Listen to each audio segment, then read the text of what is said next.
وہ پانچویں قسط لے کر حاضر ہیں۔ تو چوتھی قسط تک ہم نے حضرت علی رضی اللہ عنہ کی شہادت تک کا واقعہ جو ہے نا وہ بیان کیا تھا۔ تو اس کے بعد جب حضرت علی رضی اللہ تعالیٰ عنہ کی وفات ہو گئی، جب ان کو زخمی کر دیا تھا ایک خارجی نے، تو اس کے بعد پھر حضرت حسن کو جو امراء تھے اور جو ان کے مصاحب تھے، انہوں نے ان کے ہاتھ پر بیعت کی اور ان کو خلیفہ بنا دیا۔ مگر جب حضرت علی رضی اللہ عنہ زخمی تھے،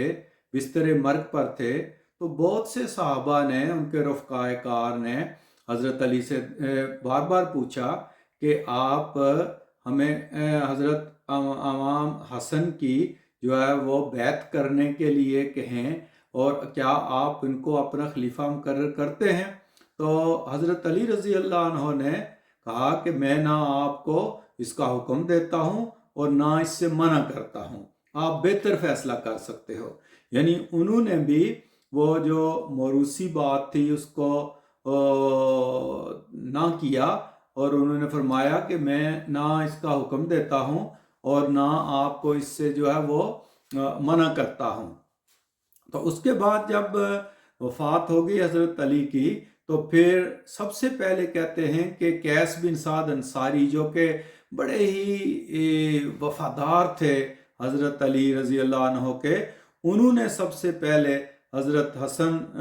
رضی اللہ تعالیٰ عنہ کے ہاتھ پر جو ہے نا وہ بیعت کی، اور اس کے بعد جو ہے نا پھر تقریباً سارے اہل عراق نے جو ہے وہ بیعت کر لی۔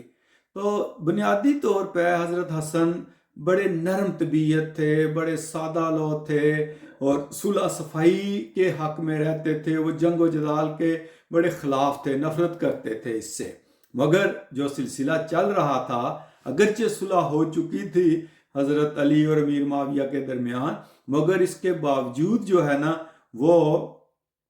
ٹینشن تو ابھی تک وہ تھی، اور حضرت حسن کے اس طبیعت سے امیر معاویہ بڑی اچھی طرح واقف تھے، اور ان کو پتہ تھا، اور وہ بڑے تیز تھے، بہت ہی قابل جرنیل تھے حضرت امیر معاویہ۔ اور انہوں نے، جہاں تک میرا خیال ہے کہ حضرت حسن کے پہلے ہی جو مارکہ ہونے والا تھا یا جنگ کے لیے جب وہ نکلے، تو اس کے بعد آگے آپ دیکھیں گے کہ کس طریقہ سے ان کی اپنی فوج میں بغاوت ہو گئی، اور پھر دھوکے پہ دھوکہ ہوتا رہا۔ حضرت علی کے ساتھ بھی دھوکہ اسی طرح کیا خارجیوں نے، اور پھر حضرت امام حسن کے ساتھ تو بہت بڑا دھوکہ جو ہے نا وہ ہوا، بلکہ ان کو مجبور کر دیا گیا کہ وہ اپنی خلافت سے دستبردار ہو جائیں۔ اور اس میں ہو سکتا ہے کہ کسی طرح وہ جو اثر تھا امیر معاویہ کا، یعنی حضرت علی کی تھی ایک اور شان تھی نا، حضرت علی تو شیر خدا تھے اور وہ رسول پاک کے ساتھی تھے، ان کا ایک اور مقام تھا، لیکن حضرت حسن کا وہ مقام تو نہیں تھا جو حضرت علی کا تھا امیر معاویہ کے مقابلے میں۔ اب امیر معاویہ کا پلہ جو ہے وہ بھاری ہوتا جا رہا تھا، اور پھر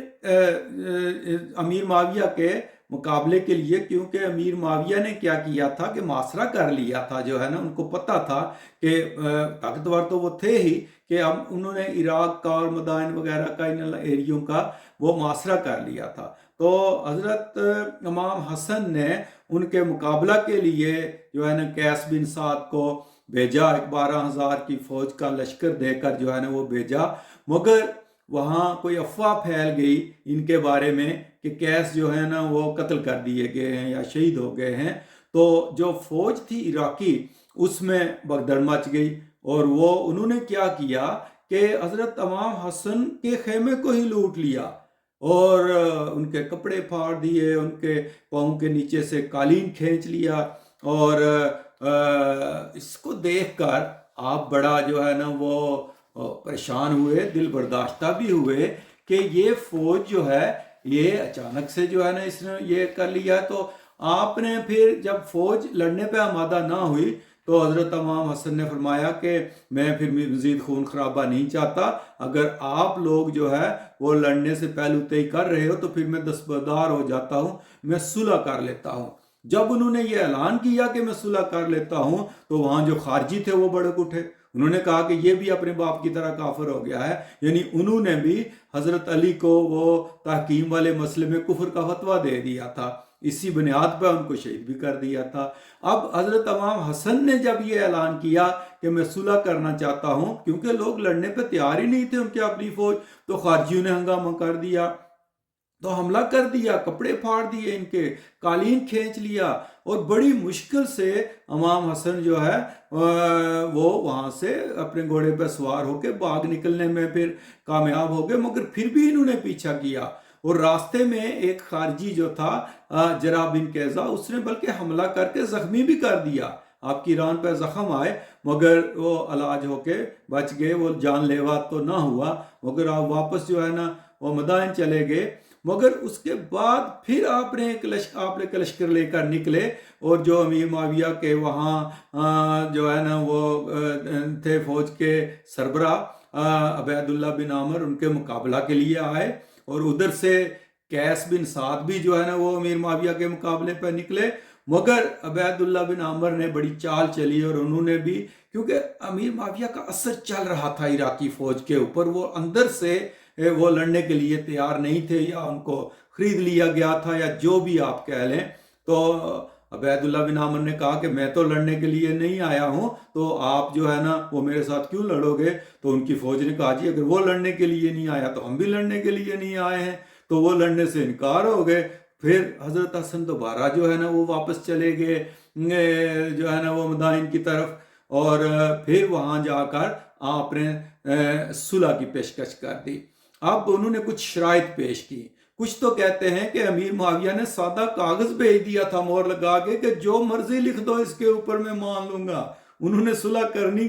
تھی اور انہوں نے ماننی تھی شرائط۔ تو پھر حضرت حسن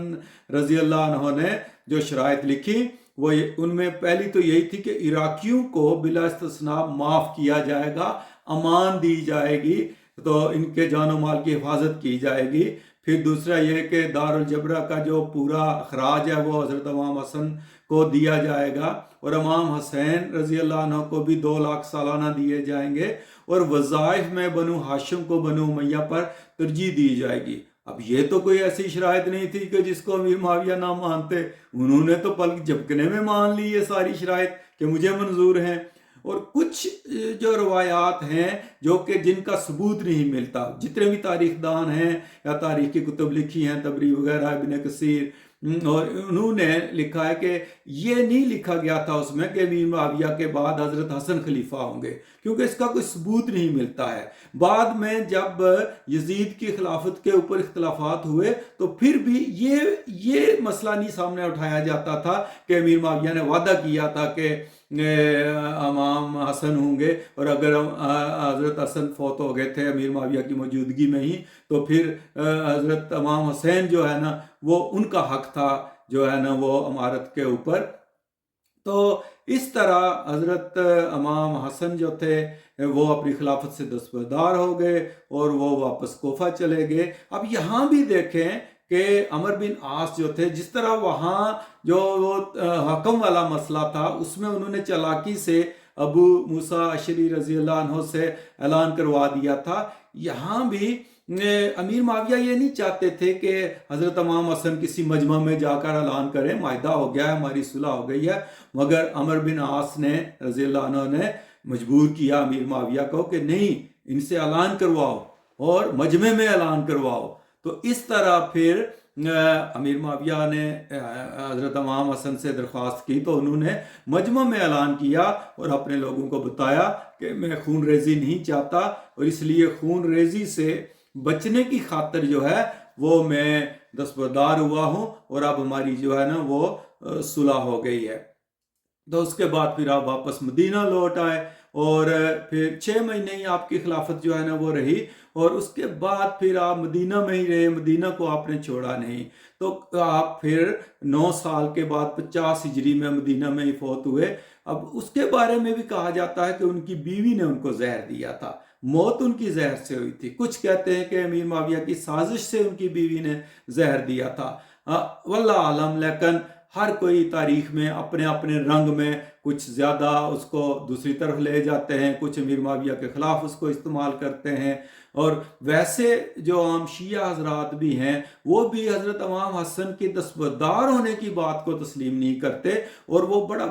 بعض تو برا بھلا بھی کہتے تھے کہ انہوں نے ہمارے ماتھے پہ کالک لگا دیا، یعنی دستبردار ہو کے۔ اور کچھ جو دوسرے مسلمان تھے وہ اس کو کہتے تھے کہ یہ بڑا اچھا سال ہے کہ اس میں صلح ہو گئی ہے اور صلح صفائی ہو گئی ہے۔ اب جو تدفین کے معاملے پہ بھی جھگڑا ہو گیا حضرت امام حسن کی، حضرت امام حسن رضی اللہ عنہ نے اپنی زندگی میں حضرت عائشہ رضی اللہ عنہ سے اجازت لے لی تھی کہ مجھے رسول پاک صلی اللہ علیہ وسلم کے پہلو میں دفن کیا جائے، لیکن انہوں نے حضرت امام حسین رضی اللہ عنہ سے، وہ سمجھ گئے تھے کہ کیا ہوگا، کہ بنو امیہ والے شاید رکاوٹ ڈالیں، تو انہوں نے وصیت کی تھی کہ حضرت عائشہ سے دوبارہ اجازت لینا۔ کہتے ہیں کہ حضرت عائشہ نے دوبارہ بھی اجازت دے دی تھی، مگر پھر مروان نے اور بنو امیہ والوں نے کہا کہ نہیں، اگر حضرت عثمان کو وہاں دفن نہیں ہونے دیا روضہ رسول میں تو امام حسن کو بھی نہیں دفن ہونے دیں گے۔ تو پھر انہوں نے وصیت کی تھی، پھر امام حسین کو بتا کر گئے تھے کہ اگر انہوں نے رکاوٹ ڈالی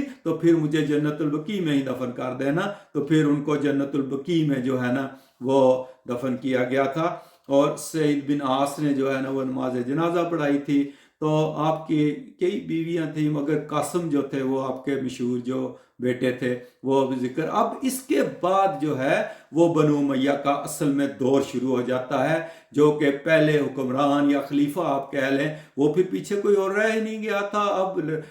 بات ساری چونکہ حضرت امام حسن دستبردار ہو چکے تھے، تو پھر اب پیچھے رہ گئے تھے امیر معاویہ، اور چونکہ حضرت امام حسین نے بھی اس معاہدے